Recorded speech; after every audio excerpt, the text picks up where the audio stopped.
Have a blessed day, guys. Anong idea for today's adobo, baboy. Ayan ang ginawa ko, guys. Pinalambot ko muna ang baboy, tsaka ako binabad, guys. Ayan. Nilagyan ko ng toyo, lemon, suka, at paminta. Tsaka ako siya prinito isa-isa, guys.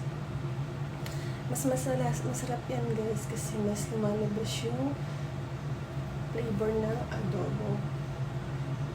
Happy Mother's Day nga pala sa lahat ng mga nanay na sobrang masisipag at talaga namang walang kapaguran sa loob ng bahay, guys. Alam ko ang hirap ng isang ina kasi damang-dama ko yan everyday.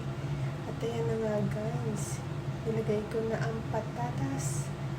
Inisa nga sa sibuyas bawang kasi naprito na siya.